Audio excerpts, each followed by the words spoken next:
मेरा नाम विजय है और मैं एक बिजनेसमैन हूं। इससे ज्यादा मैं बताना नहीं चाहूंगा क्योंकि मुझे गुमनाम रहना ज्यादा पसंद है।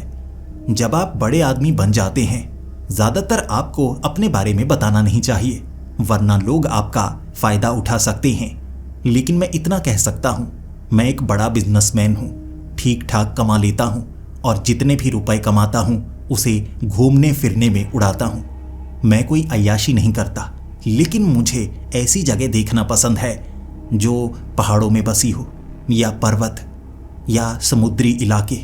बस जब भी घूमने के लिए निकलता हूँ 10 से 15 दिनों तक घूमता ही रहता हूँ।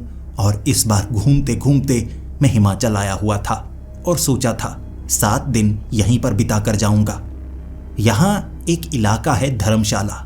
2 दिन मैंने वहां पर बिताए और उसके बाद और भी सुदूर इलाके की तरफ निकल पड़ा। यहाँ कई ऐसी जगह हैं जो बहुत ज़्यादा दूर है। आने जाने में बड़ी परेशानी होती है, गाड़ी वहाँ तक नहीं पहुँचती, इसीलिए आपको थोड़ा चलना पड़ता है। यहाँ काफ़ी फॉरेनर्स हैं, इसीलिए मैंने भी इस जगह का चुनाव किया था। लेकिन बारिश होगी मुझे नहीं पता था। वक्त होगा रात के 8 बजे का। यहाँ रात के 8 बजे भी इस इलाके में लोग काफ़ी ज़्यादा घूमते हैं, लेकिन अगर बारिश शुरू हो जाए तो लोग जल्दी से यहाँ से निकल जाते हैं। मुझे नहीं लगा था इतनी तेज़ बारिश हो जाएगी, लेकिन बारिश ने पूरी तरह से मुझे भिगा दिया था और मुझे लगा शायद मुझे ठंड लग जाएगी। इससे बचने के लिए यहाँ कोई पेड़ ढूंढता हूँ, उसके नीचे खड़ा हो जाऊँगा और पहाड़ों में बादल जितनी तेज़ी से आते हैं उतनी तेज़ी से निकल भी जाते हैं। एक बरगद का बड़ा पेड़ था। ये शहर से काफ़ी दूर का इलाका था और चलते चलते मैं इतनी दूर निकल आया मुझे पता ही नहीं चला। आसपास जितने लोग थे लगभग आधे घंटे पहले निकल चुके थे जब बादल घिरे थे। मुझे पता नहीं था बारिश इतनी तेज़ होगी, लेकिन बरगद के पेड़ के नीचे खड़े होकर मुझे लगा, अरे ये तो बड़ी अच्छी जगह है। पेड़ कितना ज़्यादा घना है कि नीचे बारिश की एक बूंद तक नहीं आ रही है। क्या मैं यहाँ पर कपड़े बदल लूँ? आसपास कोई होगा तो नहीं? मैंने बस इतना ही कहा था, तभी पेड़ के एक तरफ बैठा मुझे एक भिखारी नजर आया और उसने मेरी तरफ देखकर यही कहा, साहब ये जगह अच्छी है, यहाँ कोई आता जाता नहीं और बारिश शुरू हो चुकी है, रात का वक्त है, अब कोई आने वाला नहीं, आप कपड़े बदल सकते हैं। मैंने उसकी तरफ देखकर मुस्कुराया, लेकिन इतने में एक आदमी भागा भागा पेड़ के नीचे आया और फिर मुझे देखकर कहने लगा, अरे भाई साहब कितनी ज़्यादा बारिश होनी शुरू हो गई। अरे मैं भीगते भीगते बचा हूँ, पहले वो वाला पेड़ था, मैं उसके नीचे खड़ा हो गया। मुझे नहीं लगा था कि मैं इतना ज़्यादा भीग जाऊँगा, लेकिन बचते बचाते यहाँ पहुँच आया हूँ। अरे आप तो बहुत ज़्यादा भीगे हुए हैं, लेकिन यहाँ तो बारिश नहीं पड़ रही, पेड़ काफ़ी ज़्यादा घना है। इससे पहले कि हम कोई और बात कर पाते, एक और आदमी भागा भागा आया और पेड़ के नीचे खड़ा हो गया। वो थोड़ा शांत था, हमसे उसने बात नहीं की बल्कि एक तरफ खड़ा हो गया। उसके हाथ में एक टॉर्च भी थी, टॉर्च हम सबके हाथ में थी। फिर एक और आदमी जो भागा भागा आया पेड़ के नीचे खड़ा हो गया और वो सबसे ज़्यादा भीगा हुआ था। उसे तो सबसे ज़्यादा ठंड लग रही थी। मेरे पास बैग था, मैं बैग में गर्म कपड़े रखता हूँ, तो मैंने अपनी एक शॉल निकाली और कहा, भाई साहब ये ओढ़ लीजिए, आपको ठंड लग जाएगी, आपका शरीर तो बिल्कुल जकड़ा जा रहा है। वो आदमी मुस्कुराया और कहने लगा, आपका बहुत बहुत धन्यवाद, मैं काफ़ी पीछे से भागा भागा आ रहा हूँ, जगह अच्छी लगी थी तो मैं लेट गया, बियर पी हुई थी मैंने तो नींद आ गई। जब बारिश की बूंदें चेहरे पर पड़ी तब मुझे होश आया, अरे ये बेवकूफ़ी मैंने फिर से कर दी है। वहाँ से भागता आ रहा हूँ, बहुत ज़्यादा भीग गया हूँ और ठंड भी काफ़ी ज़्यादा लग रही है। पहाड़ों में दिन के वक्त गर्मी होती है, रात को बहुत ज़्यादा ठंड हो जाती है, मुझे इसका तो अंदाज़ा ही नहीं था। शुक्रिया भाई साहब, शॉल में काफ़ी गर्मी मिली मुझे। यहाँ पर हम 4 लोग थे और एक भिखारी।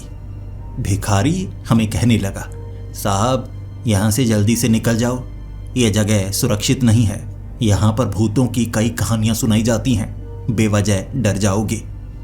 ये बात सुनने के बाद सबके सब हंस पड़े थे। मेरी भी हंसी निकल गई और मैंने कहा, हाँ इस जगह के बारे में बहुत सुना है, वैसे रात के वक्त यहाँ आने का कभी मौका नहीं मिला, लेकिन कभी कभी संयोग बनते हैं। देखो तो ये भी एक संयोग बना है कि इतनी तेज बारिश हुई, ये पेड़ मिला और यहीं पर रुकना पड़ा। जब तक बारिश नहीं रुकती यहीं रुके रहना पड़ेगा। देखते हैं कौन सा भूत नजर आता है। ये बात सुनकर बाकी के वो 3 आदमी भी हंसने लगे थे। फिर हम एक दूसरे के बारे में जानना चाहते थे, क्योंकि कम से कम आधा घंटा तो हमें यहाँ पर रुकना ही पड़ेगा। तो मैंने कहा, जी मैं एक बिजनेसमैन हूँ। देखिए, मैं अपना नाम बताना नहीं चाहता, थोड़ा गुमनाम ही रहता हूँ। और मेरी बात सुनने के बाद एक एक करके उन्होंने भी अपना प्रोफेशन बताना शुरू कर दिया। लेकिन फिर सब कह रहे थे कि हम भी नाम बताना नहीं चाहते, जगह काफ़ी अजीब है, हम अनजान बने रहेंगे तो ज़्यादा अच्छा रहेगा। ये तो बढ़िया था, बिल्कुल मेरे जैसे। मुझे अनजान बने रहना बहुत पसंद है और उनके साथ भी कुछ ऐसा ही था। हम में से कोई भी एक दूसरे पर भरोसा नहीं कर रहा था। क्या पता कोई चोर लुटेरा हो, पीछा करने लगे, ये पता लगे कि कोई अमीर है, उससे कुछ छीनने की कोशिश करे। चेहरा देखकर किसी के बारे में पता नहीं लगाया जा सकता। कई बार चेहरे बड़े मासूम होते हैं, लेकिन अंदर दिल मुजरिमों वाला होता है। लेकिन इसके बाद बात चलने लगी इस जगह की। यह जगह को भूतिया कहा जाता है और हमें मजबूरन यहाँ पर रुकना पड़ रहा है। एक आदमी मुझसे सबसे करीब खड़ा बात कर रहा था, जिसने अपने बारे में बताया कि वो एक बैंक में क्लर्क है। कहने लगा कि जो भूतिया जगह होती हैं बड़ी खतरनाक होती हैं। जब भूत से सामना हो जाए तब होश उड़ जाता है। बाकी तो हंसे और उसने बाकियों को डांटा और कहा, क्या हुआ, भूतों पर यकीन नहीं करते? जिस दिन भूत सामने आ जाएगा यकीन हो जाएगा। लेकिन उनमें से एक बोला, मैंने कब कहा कि मैं भूतों पर यकीन नहीं करता? मुझे हंसी इस चीज़ पर आई जैसे तुम कह रहे हो ये जगह खतरनाक है। कभी तुम्हारा भूत से सामना हुआ है? इस जगह को इतना खतरनाक नहीं कहा जा सकता। जैसा मेरे साथ हुआ है वो ज़्यादा खतरनाक था। इतने में तीसरा आदमी बोल पड़ा, अरे छोड़ो यार, भूत प्रेत तो बहुत खतरनाक होते हैं भाई। मेरे साथ जो हुआ था तुम लोग तो यकीन नहीं कर सकते। ऐसे ही बातें चलने लगी थी। हर कोई कहने लगा था कि मेरे पास ऐसी कहानी है जो खास तौर पर ऐसी जगह पर सुननी चाहिए, बहुत डर लगता है। सबसे पहले एक क्लर्क जो मेरे करीब खड़ा था कहने लगा, सुनाऊं फिर वो कहानी? ये कहानी सच्ची है, सुनोगे तो हो सकता है किसी एक को दिल का दौरा पड़ जाए। डरोगे तो नहीं? बाकी 2 हंसे, नहीं नहीं, हम क्यों डरेंगे। तभी मैंने पीछे उस भिखारी की तरफ देखा और फिर वो भिखारी कहने लगा, मैं भी सुनना चाहूँगा। अरे कहानी सुनने का मौका मिल रहा है, लेकिन आप थोड़े दूर ही खड़े रहिए, मुझसे थोड़ी बदबू आ रही है, मैं नहीं चाहता आप परेशान हो। हमने भी कहानी सुनने के लिए पास में पत्थर सटाए। बारिश तेज थी लेकिन नीचे बारिश की एक भी बूंद ना पड़ रही। पत्थर ऐसे बिछा लिए कि हम सामने एक बड़े पत्थर के इर्द गिर्द बैठ चुके थे। वो आदमी जो बैंक में क्लर्क था कहने लगा, मेरी ये कहानी शुरू होती है 10 साल पहले। उस समय मैंने बैंक में नई नई ज्वाइनिंग की थी।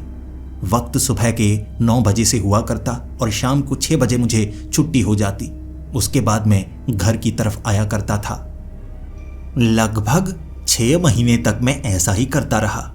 मेरी ज्वाइनिंग गर्मियों में हुई थी और जब 6 बजे मैं घर की तरफ आ रहा होता, ये सफ़र 1.5 किलोमीटर का होता जो मैं चलकर तय करता। लेकिन जब सर्दियों का मौसम आया तो दिन छोटे होने लगे और 6 बजे काफ़ी ज़्यादा धुंध होने लगी। इसी के साथ रात भी हो चुकी होती। तब मैंने महसूस किया कि मैं इस जगह से दिन के वक्त निकलता हूँ, लेकिन रात को तो ये जगह काफ़ी ज़्यादा सुनसान हो जाती है। लेकिन इससे ज़्यादा अच्छा शॉर्टकट मुझे मिल ही नहीं सकता था। या तो मैं इस 1.5 किलोमीटर के सफ़र को ऐसे तय करता या फिर मुझे घूमकर लगभग 4 किलोमीटर का सफ़र तय करना पड़ता। सोच ही सकते हैं कौन 4 किलोमीटर का सफ़र तय करना चाहेगा। हर कोई सोचेगा 1.5 किलोमीटर है, जैसी भी जगह हो, चाहे खतरनाक हो या ना हो, इसी से जाना चाहिए। सर्दियों की शुरुआत में ही मैंने एक आदमी को देखा जो पीछे वाले नाले के पास खड़ा हुआ होता और ऐसा लग रहा होता जैसे उस गंदे नाले से कुछ निकाल रहा है। धुंध वाले दिन वो मुझे नज़र नहीं आता क्योंकि नाला यहाँ से लगभग 50 से 60 फुट की दूरी पर था। लेकिन जिस रात धुंध थोड़ी कम होती, ऐसा लगता जैसे उसने हाथ में एक डंडा पकड़ा होता और गंदे नाले में वो उस डंडे को डाल रहा होता। लेकिन मैं किसी अनजान इंसान से बात नहीं करता। क्या पता कोई चोर उचक्का हो, क्या कर रहा होगा। हर रोज वहीं पर खड़ा रहता है। लगभग 15 से 20 दिनों तक मैं वहीं से गुजरता रहा। एक दिन मेरा दोस्त कहने लगा कि मैं तेरे घर में रहूंगा। यार, मेरे घर में काफी ज्यादा मेहमान आए हुए हैं, जगह की कमी है, क्या मैं तेरे घर में रुक सकता हूं? मैंने हामी भर दी। बिल्कुल बिल्कुल, मेरे साथ आ, मैं अकेला ही तो रहता हूं।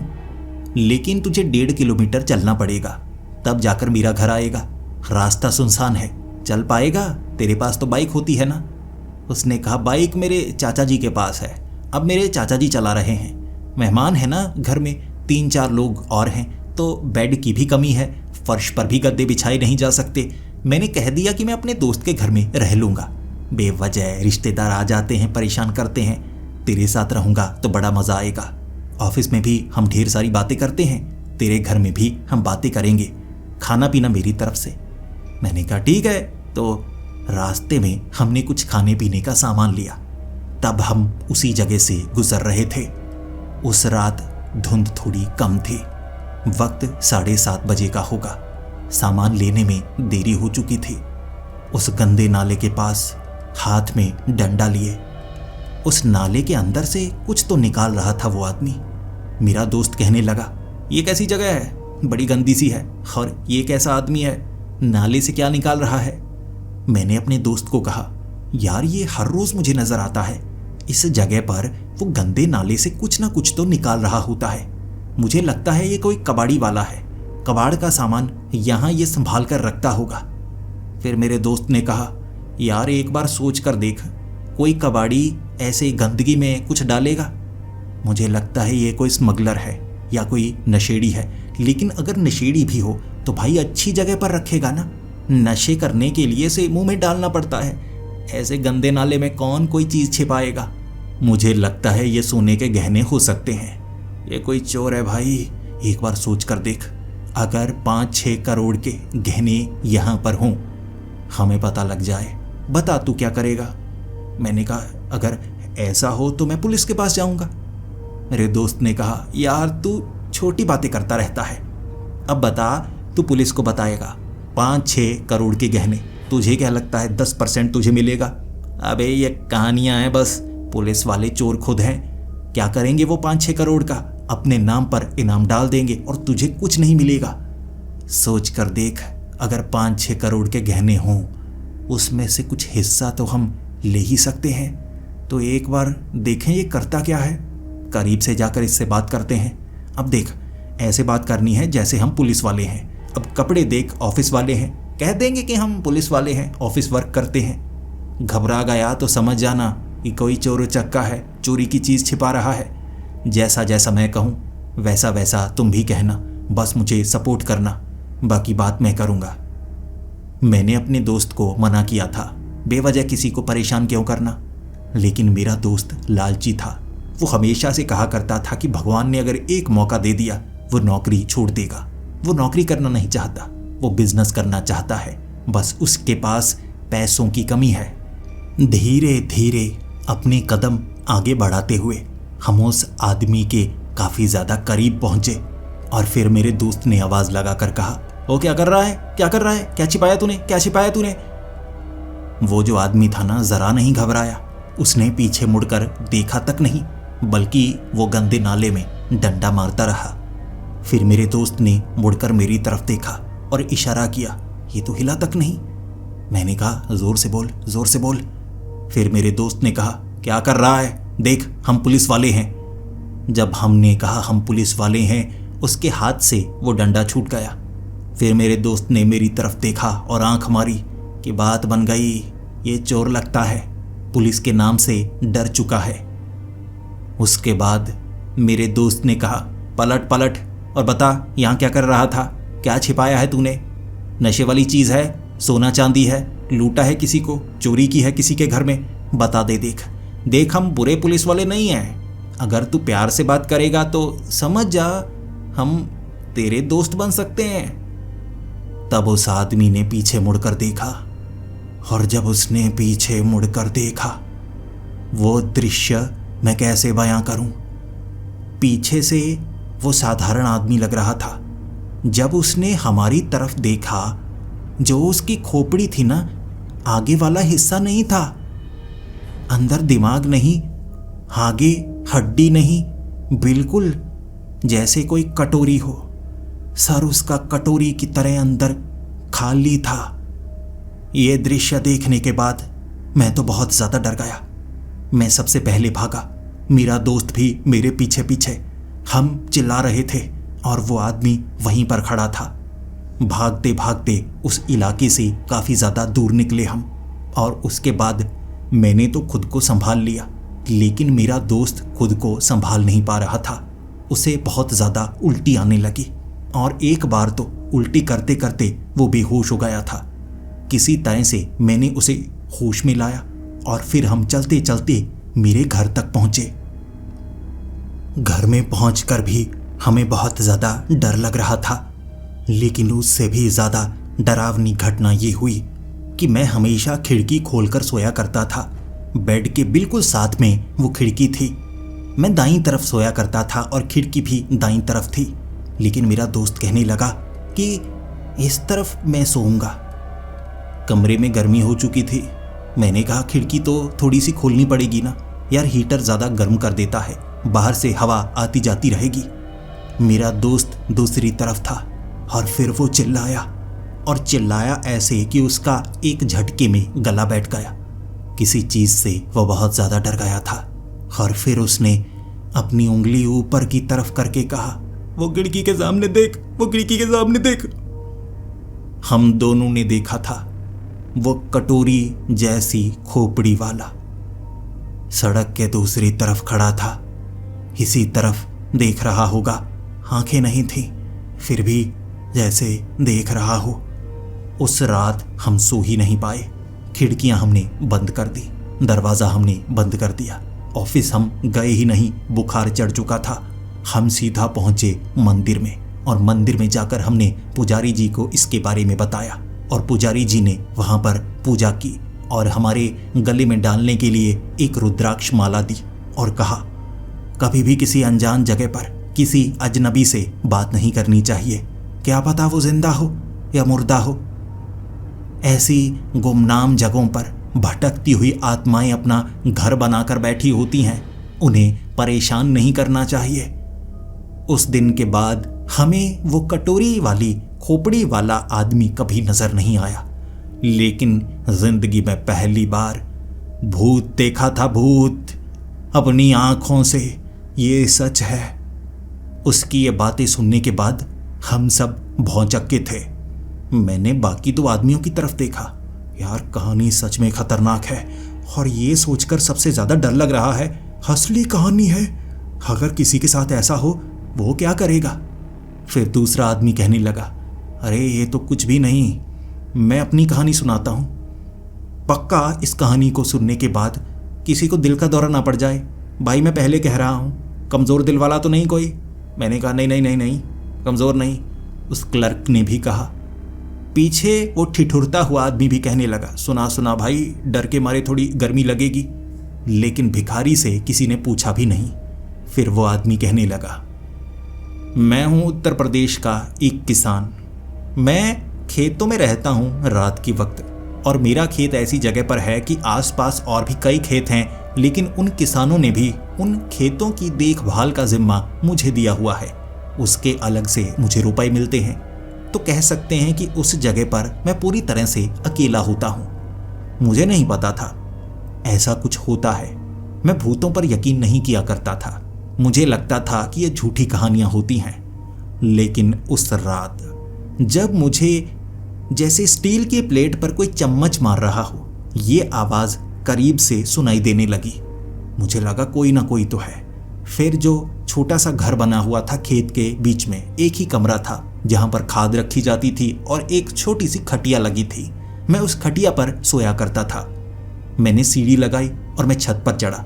देखना चाहता था कि ये प्लेट पर चम्मच कौन मार रहा है। ऊपर से कुछ भी नजर ही नहीं आ रहा था। शायद इसका कारण ये था कि फसल बहुत दूर दूर तक लगी हुई थी और ये फसल भी 3 फुट तक थी। 3 फुट तक कोई भी छिप सकता है, यानी कोई ना कोई कुछ ना कुछ गलत तो कर रहा है। ऐसा करता हूँ, मेरे पास वो बड़ा चाकू है ना, उसे लेकर जाता हूँ। साथ में बड़ी लाठी रखूँगा। देखता हूँ कौन आवाज़ कर रहा है। अगर कोई ज़्यादा परेशानी हुई मैं भाग निकलूँगा, फिर गांव वालों को लेकर आऊँगा। वैसे भी मैं अब गांव वालों की जान पहचान से काफ़ी तगड़ा हो चुका हूँ। तो मैं आगे की तरफ बढ़ने लगा। जिस दिशा से आवाज़ आ रही थी मैं उस दिशा में बढ़ता चला गया। शुरू में मुझे लगा था कि खेतों से आवाज़ आ रही है, लेकिन ये आवाज़ खेतों से नहीं आ रही थी। खेतों से भी काफ़ी ज़्यादा आगे एक बड़ा पीपल का पेड़ लगा हुआ था। उस पेड़ के पास से आवाज़ आ रही थी। कोई ना कोई तो था पेड़ के दूसरी तरफ जो प्लेट पर चम्मच मार रहा था, और इसी कारण मुझे तो बहुत ज़्यादा परेशानी हो रही। साफ था ये आवाज़ अब करीब से आ रही है। तो मैं जैसे ही ये देखने के लिए उस तरफ गया कि ये कौन है, मुझे वहाँ पर कोई भी आदमी नज़र नहीं आया। ना कोई प्लेट नज़र आई, ना कोई चम्मच नज़र आया। ये आवाज़ आ रही थी ज़मीन के नीचे से। मिट्टी थर थर करके कांप रही थी और ऊपर वाली मिट्टी उछल रही थी, जैसे किसी चीज़ को वहाँ पर दफनाया गया हो, उससे ये आवाज़ आ रही हो। मैं तो देखता रह गया, ये कैसे संभव है, क्या चीज़ है इसमें। और मेरे दिमाग में लालच आ गई, किसी ने शायद स्पीकर रखा है। अरे वाह, इससे तो गाने सुने जा सकते हैं। मैं कब से कोई ब्लूटूथ वाला स्पीकर खरीदना चाहता था ताकि उसे अपने पास रखूं और कम से कम रात के वक्त गाने सुन पाऊं। किसी ने यहाँ स्पीकर रखा है, अपने आप ऑन हो गया होगा। कोई आरती वगैरह कुछ न कुछ घंटियों की आवाज़ होगी, जो मुझे लग रहा है प्लेट चम्मच की आवाज़ है। अरे वाह, देखता हूँ। मिट्टी को साफ किया मैंने तो नीचे मुझे लकड़ी का बक्सा मिला। लकड़ी के बक्से को जब मैंने खोला, मैंने जल्दी से बीच में हाथ डाला। कुछ सफ़ेद सफ़ेद था। ये सफ़ेद कुछ और नहीं, एक इंसानी खोपड़ी थी। अब उस इंसानी खोपड़ी के बीच में खून था और खून से मेरी उंगलियां सन गई। मैंने एक झटके से उस खोपड़ी को वहां पर फेंका और फिर भगवान का नाम लेते हुए वहां से मैं दूर भागा। ये किसी ने काला जादू किया था और काले जादू से आवाज़ आ रही, जिस पर मैं यकीन नहीं करता था। मेरी आंखों के सामने वो दृश्य मुझे नजर आ गया तो मैं कैसे ना यकीन करता उस पर। मैं वापस आ गया उस घर में। उसके बाद मैंने अपने हाथों को धोया और वो रात मुझे नहीं पता था इतनी लंबी होने वाली है। उसके बाद मुझे वो प्लेट और चम्मच की आवाज़ करीब से सुनाई दी। इस बार दूर से नहीं, बिल्कुल जैसे फसल के बीच कुछ हो। जैसे ही मैंने उस कमरे से बाहर निकलकर देखा, सामने वो खोपड़ी हवा में उड़ रही थी। और ये देखने के बाद मैं भगवान को याद करते हुए कहने लगा, हे भगवान, ये क्या चीज़ है, क्या चीज़ है ये। और फिर वो खोपड़ी एक बड़े मुंह में बदली। उसके अंदर से धड़ निकला, बाजू निकली, टांगे निकली। वो मेरा पीछा करने लगा। अजीब सा प्रेत था। उसने मुझे पकड़ा, वो मेरा गला घोंटने लगा। मुझे लगा मैं मारा गया, मैं मारा गया। मैं चीखने की कोशिश कर रहा था लेकिन वो मेरा गला घोंट रहा था। वो बहुत ताकतवर था। सांस रुकी तो मैं बेहोश हो गया। जब मुझे होश आया, सुबह का वक्त था। वहीं पर मिट्टी से सना हुआ मैं लेटा हुआ। भागा मैं गांव की तरफ और सबसे पहले मैंने अपने दोस्त को इसके बारे में बताया। और मेरा दोस्त कहने लगा, यार, किसी ऐसी अनजान चीज़ को हाथ नहीं लगाना चाहिए। लगता है किसी ने वहाँ पर काला जादू किया था। उसने तुझे मारा तो नहीं, तू बच गया। देख, आगे से ध्यान रखना और ऐसा कर, गंगा जल से नहा ले। उसके बाद तेरी शरीर की तृप्ति हो जाएगी, कोई आत्मा तेरे आसपास नहीं भटकेगी। लेकिन मेरे दोस्त को नहीं पता था ये कोई साधारण प्रीत आत्मा नहीं थी। किसी ने कोई खतरनाक काला जादू किया था। दिन के वक्त थोड़ी सी मेरी सेहत बिगड़ चुकी थी। हल्का फुल्का बुखार था और मैं हल्के फुल्के बुखार को कुछ मानता तक नहीं। रात को फिर से मैं खेतों में गया था। उसके बाद ये वक्त कोई 10 बजे का होगा। शुरू में मैं डर रहा था, लेकिन कोई प्लेट चम्मच की आवाज़ नहीं आई तो मुझे लगा मेरा शरीर शुद्ध हो चुका है। अगर मुझे कहीं से आवाज़ आई मैं उस तरफ नहीं जाऊंगा। अपने खेतों में रहूंगा। फिर मुझे पुकारने की आवाज आई। किसी ने मेरा नाम लिया। जब मैं उस कमरे से बाहर निकला, हवा में उड़ रही थी वो खोपड़ी। मेरे हाथ पांव फूल गए, लेकिन जैसा मेरे दोस्त ने कहा था, मेरे पास गंगा जल था, तो मैंने सोचा गंगा जल उसके ऊपर छिड़कता हूं। गंगा जल से तो ऐसी आत्माएं दूर भागती हैं। जैसे ही मैंने उस बोतल से गंगा जल अपने हाथ में डालना चाहा, काला रंग निकला उसके अंदर से, काला रंग। गंगा जल जैसे बदल चुका हो। बोतल हाथ से छूट गई मेरी। हाथ में जो भी था मैंने छोड़कर उसकी तरफ मारा। उसे चोट नहीं लगी। उसने मुझे पकड़ा, मेरा गला घोंटने लगा वो। मेरा दम निकलने वाला था और उसके बाद उसने मुझे छोड़ा और फिर कहने लगा, ना जिंदा रहने दूंगा ना मरने दूंगा, अधर में लटकेगा तू अधर में। 15 मिनट लग गए मुझे सही से सांस लेने में। वो खोपड़ी अब आसपास नहीं थी। जल्दी से मैं कमरे के अंदर गया और मैंने वो तलवार को उठा लिया। अब तो मुकाबला करना होगा, वो मार देगा मुझे, वो मार देगा मुझे। लेकिन मैंने सोचा नहीं था। तब मुझे वो खोपड़ी नजर आई। चारों तरफ थी वो खोपड़ी, चारों तरफ 4 वैसी प्रेत आत्माएं बनी। मैं तलवार से कभी दाईं तरफ से वार करता तो वो बाईं तरफ से पकड़ लेता। मेरे हाथ से तलवार छूट चुकी थी। 4 लोग थे, एक बाजू को खींच रहा, एक दूसरी बाजू को, एक टांग को, एक दूसरी टांग को। फिर 5वीं खोपड़ी प्रकट हुई, बिल्कुल मेरी आंखों के करीब। उससे 2 हाथ निकले जो मेरी गर्दन को खींचने लगे। ऐसा लग रहा था मेरे शरीर के कई टुकड़े हो जाएंगे। बाजू खींची जा रही है, टांगें खींची जा रही हैं। मैं फटने वाला था, चीखे मार रहा और फिर उन्होंने छोड़ दिया। 5 खोपड़ियां जुड़कर एक खोपड़ी बन गई और फिर उस खोपड़ी से आवाज आई, ना जीने दूंगा ना मरने दूंगा, अधर में लटकेगा तू अधर में। मैं रात के वक्त ही गांव की तरफ भागा था, लेकिन रास्ते में भी मुझे वो शैतान नजर आया। खोपड़ी से निकलता, मुझे पकड़ लेता। इस बार ऐसा लगा वो मेरी आंखें निकाल लेगा। मैं तड़प रहा था रास्ते पर, लेकिन किसी ने मेरी मदद की। किसी को वो नजर नहीं आ रहा था, सिर्फ मुझे नजर आ रहा। और उसके बाद वो मुझे ले गए सीधा मंदिर।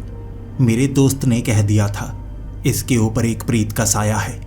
मंदिर में मेरे साथ कुछ नहीं हुआ और अगली सुबह पुजारी जी ने सबसे पहले प्रेत क्रिया की और उसके बाद मुझे बताया कि तुम्हें कोई भूत नजर नहीं आ रहा था, तुम्हारे ऊपर एक प्रेत का साया था, तुम उसके वश में थे। वो तुम्हारे दिमाग के साथ खेल रहा था। जो घटनाएं हुई वो तुम्हारे दिमाग में हुई। तुम्हें लगा वो सामने से आ रहा है, वो 5 बन रहे हैं, 4 बन रहे हैं, क्योंकि तुम पर प्रेत का साया था।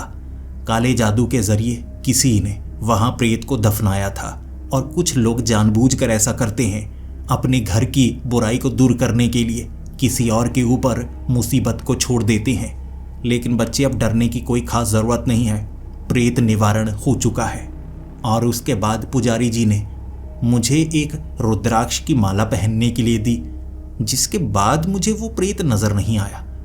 उसका साया मेरे ऊपर था और उसके लिए मुझे एक नारियल को एक लाल धागे से बांधकर एक पीपल के पेड़ के नीचे रखकर आना था और तब तक वो वहां पर पड़ा रहता।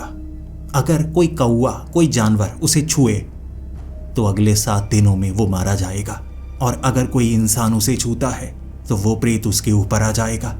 ऐसे ही निवारण होता है और मेरा निवारण भी हुआ था। मैं बच गया था। सब लोग एक दूसरे की तरफ देखने लगे। अरे, इसे भूत नजर नहीं आया, बल्कि प्रेत ने वश में कर लिया था। बड़ी भयानक कहानी थी, सच्ची कहानी। कमाल है, किसी के साथ ऐसा हो उसकी तो जान ही निकल जाए। मैं घबराया घबराया दोनों की तरफ देख रहा। अरे, इनके साथ तो काफी अजीब घटनाएं हुई हैं। लेकिन फिर उसके बाद तीसरा आदमी बोल पड़ा, अरे ये तो कुछ भी नहीं, जो मेरे साथ हुआ है मैं किसी को बताता नहीं, लेकिन ऐसी घटनाएं अगर तुम्हारे साथ बीत चुकी हैं तो तुम समझ पाओगे, वरना लोग हंसते हैं कि झूठी कहानी सुना दी, लेकिन सच्ची है और अंत में मैं सबूत दूंगा कि मैं सच्चा हूं। बात तब की है 20 साल पहले। मेरे दादाजी उस समय जिंदा थे, लेकिन बहुत ज़्यादा बीमार थे। और कमाल की चीज़ थी, उनके आसपास हमेशा फल होते। वो बताते नहीं वो किससे मंगवाते हैं वो फल, लेकिन मैं जानना चाहता था कि कौन आता है, रात को देकर चला जाता है क्या? कोई ना कोई तो होगा, क्योंकि मेरे पिताजी तो लेकर आते नहीं थे। झोला उनके पास पड़ा था खाली, और 5 मिनट बाद झोले में वो फल आ गए। और अचानक एक झटके से मेरे दादाजी उठे। उठकर उन्होंने फलों को आगे रख दिया। झोले में प्रकट हुए थे वो फल, झोले में प्रकट। और मुझे लगा ये कमाल की चीज़ है, ये कैसे हो गया?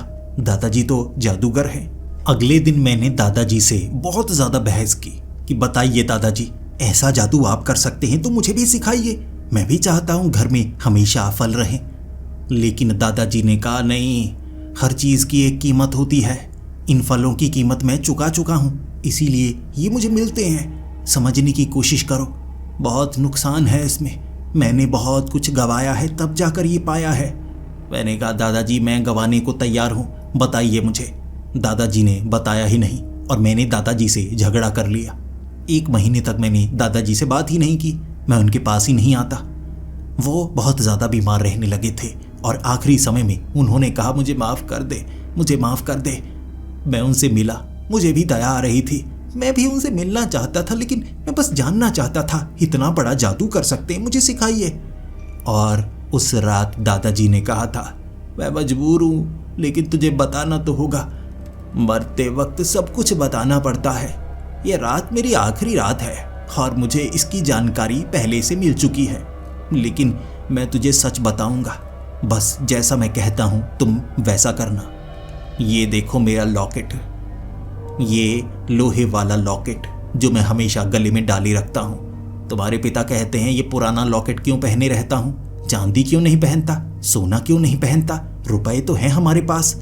लेकिन ये सब कुछ इसके कारण बना है, इस लॉकेट के कारण। इस लॉकेट में एक जिन्न है, मेरा दोस्त जिन्न। उसे दोस्त बनाने के लिए मैंने बहुत कुछ गंवाया है, उसे बचाया है, उसे संभाला है। एक जिन्न को दोस्त बनाना बहुत मुश्किल होता है, लेकिन क्योंकि मैंने उसे बचाया था वो इस लॉकेट में आ गया। अब इसके बदले में ये सब करता है वो, जैसे मैंने उस पर एक उधार किया था और उसने वो उधार चुकाया। हमारा सफ़र काफ़ी लंबा रहा था, हमारी दोस्ती में काफ़ी अड़चनें आई, मैं मरते मरते बचा, वो भी कैद होते होते बचा। लेकिन हम दोनों ने एक दूसरे से दोस्ती निभाई, परीक्षा देनी पड़ी हमें, परीक्षा। लेकिन ये सब लॉकेट के कारण होता है। मैं बस तुम्हें सच बताना चाहता था, जिन्न बड़े खतरनाक होते हैं, इनका इस्तेमाल नहीं करना चाहिए। मैंने कहा दादाजी लेकिन आपने तो किया। दादाजी ने कहा किया तो मैंने, कहा बहुत कुछ गंवाया, क्या बताऊं, तुम मुझसे घृणा करोगे अगर मैंने सच बताया। ये लॉकेट जब मैं मर जाऊं कल सुबह मेरे ऊपर से उतार लेना और कहीं दफना देना, इसका इस्तेमाल मत करना, इसका इस्तेमाल मत करना। दादाजी ने उस रात ये कहा था और मुझे लगा दादाजी का दिमाग हिल चुका है और वैसे भी ज़्यादा बीमार थे। लेकिन अगली सुबह सच में वो मारे जा चुके थे। आधी रात को नींद में ही उनकी जान निकल गई और सुबह मैंने वही किया जैसा उन्होंने कहा था। मैंने उनका वो लॉकेट उतारा और उसे रख लिया अपने कमरे में। फिर मेरे दादाजी का अंतिम संस्कार हुआ, गंगा में उनकी अस्थियों को बहाया गया। कई दिनों तक वो लॉकेट मैंने कमरे में अलमारी के पीछे छिपाया हुआ था ताकि मेरे पिता को नजर ना आ जाए। वो कह रहे थे कि हर चीज को गंगा में बहाना है। दादाजी कहा करते थे जो भी शरीर पर है उसे गंगा नदी में बहा देना या कहीं दूर जमीन के नीचे दफना देना। लेकिन ऐसा कुछ तो उन्हें मिला ही नहीं। वो लॉकेट को ढूंढते रहे लेकिन लॉकेट तो मेरे पास था। फिर एक रात मैंने उस लॉकेट को निकाला।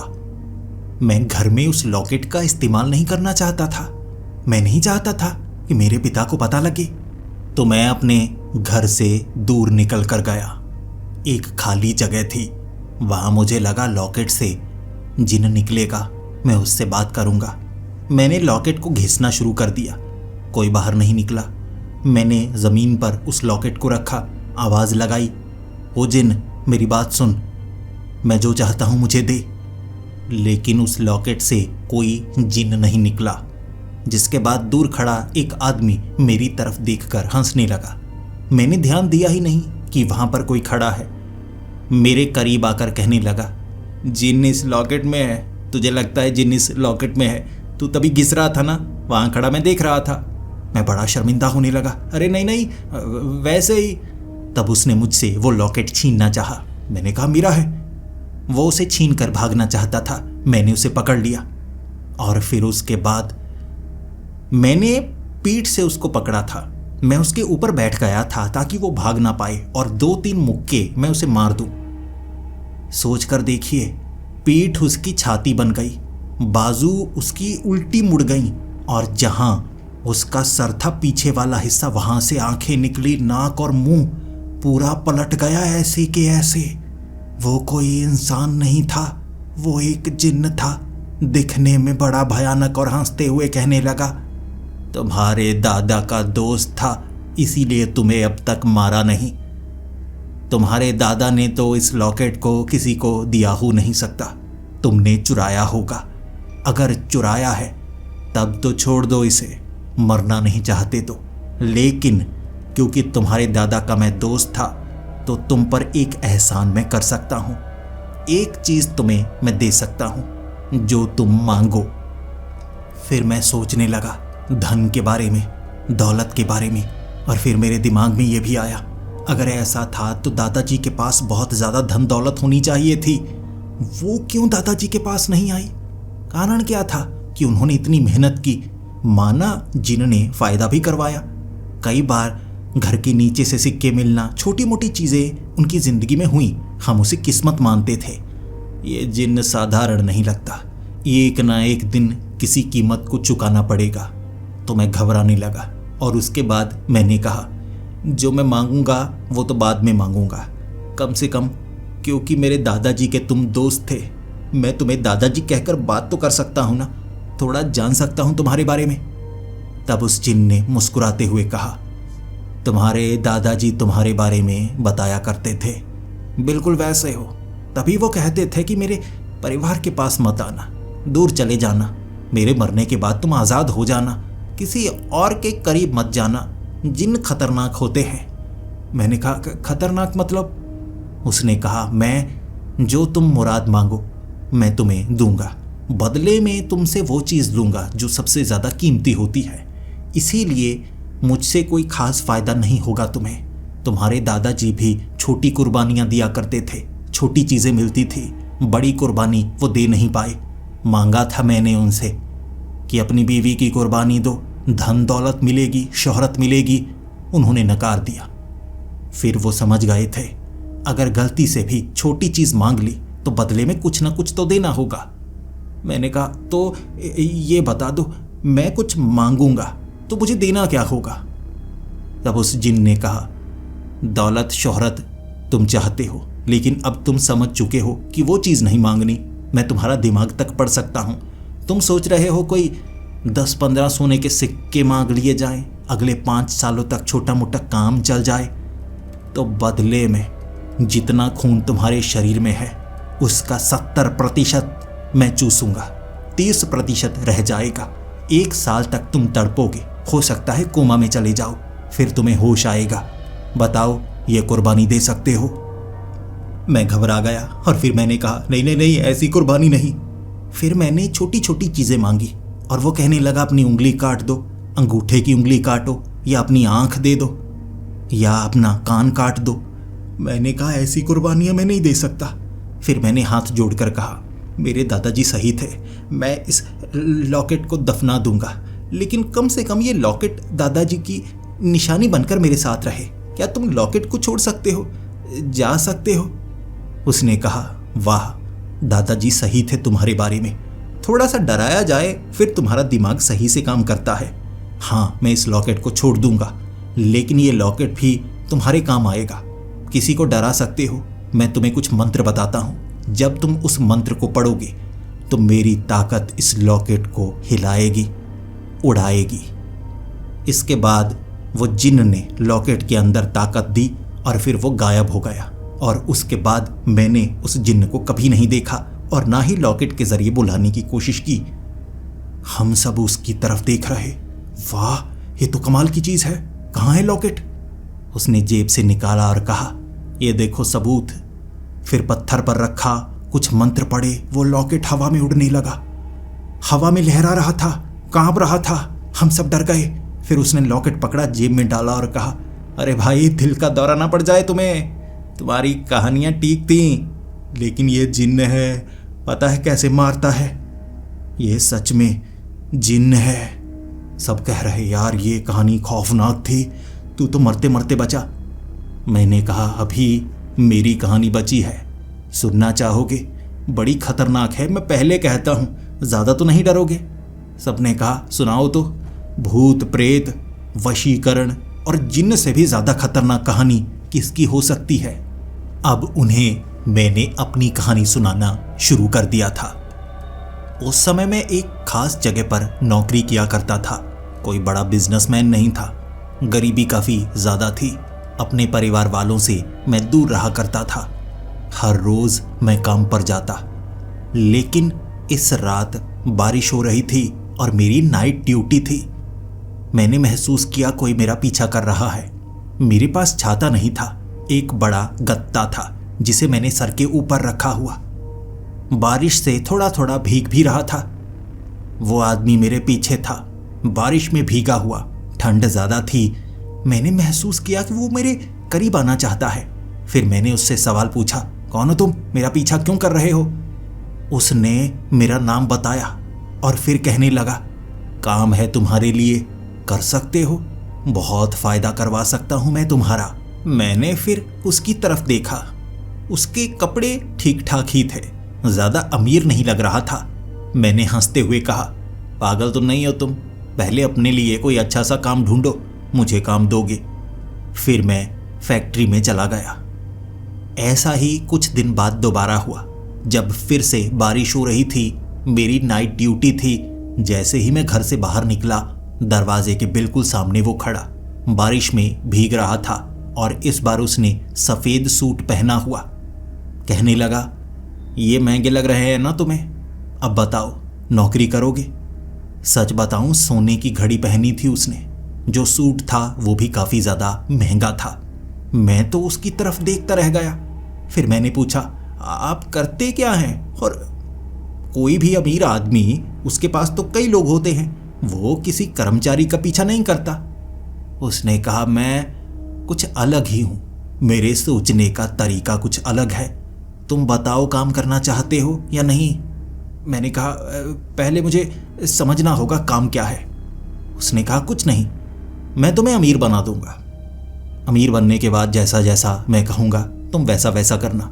कोई बहुत ज़्यादा बड़ी चीज़ें नहीं कहने वाला, किसी को मारने के लिए नहीं कहूँगा, लेकिन समय समय पर तुम्हें लोगों को दिखाना होगा कि तुम कौन हो, और जैसी जैसी चीज़ें मैं तुम्हें करने को कहता हूँ वैसा वैसा करना होगा। कैसे समझाऊँ? और लोगों को अपने साथ मिलाना है और ख़ास काम करवाना है, ताकि एक साथ जुड़ने के बाद हम सबको काबू कर सके। मैंने कहा, आप न्यूज़ चैनल चलाने वाले हैं? यानी कि इकट्ठा करेंगे फिर फेक न्यूज़ बनाएंगे? उसने कहा, वाह बढ़िया, कुछ ऐसा ही समझो। मैंने कहा, हाँ, पर मुझे उसकी ज़्यादा जानकारी नहीं है, मैं कोई ज़्यादा पढ़ा लिखा नहीं हूँ। उसने कहा, कोई बात नहीं, एक दिन में सीख जाओगे, पढ़ना भी सीख जाओगे, लिखना भी सीख जाओगे, इंग्लिश भाषा भी सीख जाओगे, बाकी भाषाएं भी सीख जाओगे, एक दिन में सीख जाओगे। मैंने कहा, जी आप मजाक कर रहे हैं ना, एक दिन में कोई कैसे सीख सकता है? उसने कहा, मैं अंदर आ सकता हूँ, बाहर कोई सुन ना ले, पड़ोसी इस समय सुन रहे हैं। वो बूढ़ी औरत ऊपर, खिड़की बंद है उसकी, लेकिन कान लगाकर सुनने की कोशिश कर रही है। अंधेरा कर रखा है कमरे में, वो देखो पीछे हट गई। मुझे तो नजर ही नहीं आई, लेकिन इतना जानता हूं वो बूढ़ी औरत बार बार खिड़की के पास आकर इधर क्या चल रहा है सुनने की कोशिश जरूर करती है। फिर वो आदमी आया सीधा घर के अंदर, और जैसे ही उसने घर के अंदर पैर रखा, सूट उसका सूख चुका था। मैंने कहा, सर आपका सूट बड़ा महंगा लगता है। उसने ब्लेजर उतारा और कहा, ये लो रखो, तुम्हारे काम आएगा, मैं तो और ले लूँगा। तब मुझे लगा ये सच में बहुत ज़्यादा अमीर है, ये कोई साधारण आदमी नहीं लगता।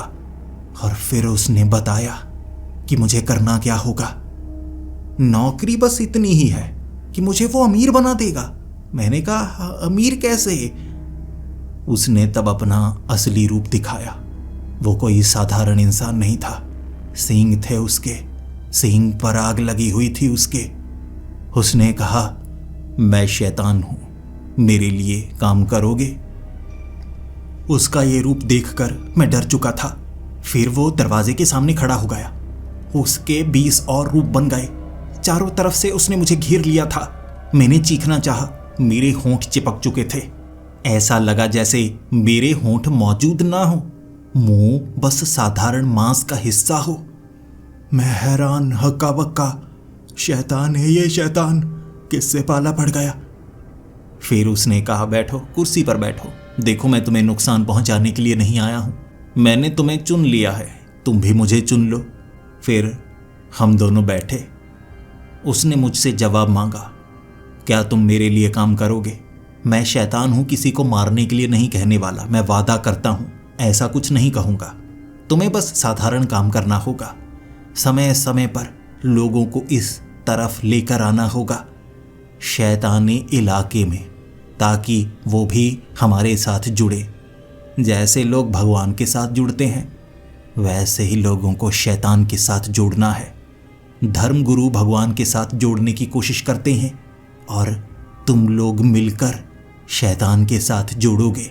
मारना नहीं है, बस लालच देनी है। मैं तुम्हें बहुत अमीर बनाऊंगा, बहुत अमीर। हाथ मिलाओ मुझसे। मैं घबराया हुआ था, मुझे लगा वो मुझे मार देगा। मैंने उससे हाथ मिलाया और फिर मेरी आत्मा मेरे शरीर से निकली, 2 हिस्सों में बंटी। आधी वो ले गया, आधी मेरे पास। और उसने कहा, तुम्हारी आत्मा अब गिरवी है, देखो अब तुम्हें क्या क्या मिलता है। तुम्हारी जिंदगी बदलेगी। याद रखना, समय समय पर मैं तुमसे मिलने के लिए आया करूंगा। और फिर क्या, अगले ही दिन कागजात मेरे घर पहुंच गए। बेनाम संपत्ति मेरे नाम हो चुकी थी। एक लॉयर जो मुझसे मिलने के लिए आया, उसकी चमकती हुई आंखें बयां कर रही थी, वो मेरी तरह ही था। उसकी आत्मा भी गिरवी थी। मेरे नाम संपत्ति हुई, मेरे नाम पर बिजनेस खड़ा हो चुका था। एक कंपनी बिस्किट बनाने वाली 3 महीने में मैंने खड़ी कर दी। जानकारी अपने आप मेरे अंदर समा रही थी। मैं सभी भाषाएं बोल सकता था और उसी रात ये हो गया। इंग्लिश इतनी अच्छी और इतनी लैंग्वेज इतनी जल्दी कैसे सीख गया? ये शैतानी ताकत थी। शैतान ने शोहरत दी, ताकत दी, और इस तरह मैं इतना अमीर हूं मैं बता नहीं सकता। और पहचानने की कोशिश करो, मैंने मास्क लगाया हुआ था। मास्क नीचे किया और उसके बाद सभी मेरी तरफ देखकर, अरे सर आप, सर आप। वो तीनों मुझे देखकर मुस्कुरा रहे। भिखारी ने बिल्कुल नजरें नहीं मिलाई और वो तो हंस रहा था। फिर वो तीनों कहने लगे, सर आप तो झूठी कहानी सुनाने लगे सर। मैंने कहा, झूठी नहीं है, सच्ची है। मेरी आत्मा शैतान के पास गिरवी है। सच देखना चाहते हो? शैतानी ताकत देखने वाला इंसान खुद को संभाल नहीं पाता। हो सकता है इस कहानी के पूरा होते ही तुम्हारे दिल की धड़कन रुक जाए। वो तीनों कहने लगे, नहीं सर, दिखाइए, सबूत दिखाइए। और मैंने उन्हें सबूत दिखाया। अपनी बाजू को खींचकर तोड़ दिया मैंने। मेरे दोनों पैर उल्टे हो चुके थे। मेरी आंखों से आग निकलने लगी थी, मेरे सर से आग निकलने लगी थी। मेरी आंखों में ऐसी ज्वाला थी कि वो मेरी आंखों में देख बैठे। तीनों जम गए। दिल धड़कना बंद हो गया तीनों का। ये शैतानी ताकत है, जब ये ज्वाला किसी की आंखों में पड़ती है, दिल की धड़कन रुक जाती है। खड़े तो थे वो तीनों, लेकिन लाशें थे, लाशें। और मैं मुस्कुराया। कहा था ना मैंने, इतनी भयानक कहानी सुनाऊंगा, दिल की धड़कनें रुक जाएंगी। फिर मैंने उस भिखारी की तरफ देखा। आंखों में ज्वाला थी मेरी, लेकिन वो मुस्कुराता हुआ कहने लगा, वाह, मजा आ गया सर। मुझे भी थोड़ा थोड़ा डर लगा। फिर मैं साधारण रूप में आया। मैंने अपने शरीर को बिल्कुल सही किया, हड्डियां दोबारा जोड़ी और मैं उसकी तरफ देखकर कहने लगा, वाह, तुम्हें कुछ नहीं हुआ, ऐसा कैसे हो सकता है? मेरी आंखों में देखने वाले की दिल की धड़कन रुक जाती है जब मैं इस शैतानी रूप में आता हूं। यह मेरी ताकत है जो मुझे तोहफे में मिली है, लेकिन तुम कैसे बच गए? उसने कहा, सर, मैं तो पहले से मर चुका हूं। मुर्दा को कितनी बार मारा जा सकता है? मैं मुस्कुराया। अच्छा, तभी इस जगह को भूतिया कहा जाता है। और हम दोनों हंसे थे। वो तीनों लाशें वहीं खड़ी थी। फिर मैं वहां से जाने वाला था। बारिश रुक चुकी थी और उस भिखारी ने कहा, सर, सबने अपनी कहानी सुनाई, क्या मैं छोटी सी कहानी सुना सकता हूं? आप तो अमीर लोग, बड़े लोग बड़ी बड़ी कहानियां सुनाई। मैं छोटी सी कहानी सुनाऊंगा, छोटी सी। बूंदाबांदी हो रही है, 1-2 मिनट में बूंदाबांदी रुक जाएगी और मेरी कहानी भी खत्म हो जाएगी। मैंने कहा, बिल्कुल बिल्कुल, तुम भी अपना दिल हल्का करो, बताओ कोई भयानक कहानी जो सबको डरा दे और कहानी के खत्म होते ही मैं यहां से निकल लूंगा। करो शुरू। और उस भिखारी ने कहानी शुरू की। एक भूत की कहानी, एक भूत की जुबानी। मैं भूत हूं जो भटकता हूं। मुझे भी चाहिए कोई ना कोई मिले जिसके दिमाग पर कब्जा करने की कोशिश करूं। मैं डराता हूं क्योंकि मुझे मजा आता है। ऐसी जगह पर भटकता हूं जो खाली हो। अंधेरे कमरों में चला जाता हूं, लोगों को डराता हूं। और पता है मैं सबसे ज्यादा किन्हें डराता हूं? जो मेरी कहानी सुनते हैं, जो बेड पर लेटे हुए होते हैं, ये सुन रहे होते हैं मेरी आप बीती। छाती पर मोबाइल रखा होता है, हेडफोन लगाकर सुन रहे होते हैं आंखें बंद करके। महसूस नहीं करते वो, पीठ के पीछे ही हूं मैं तुम्हारे। आज रात बहुत मजा आएगा।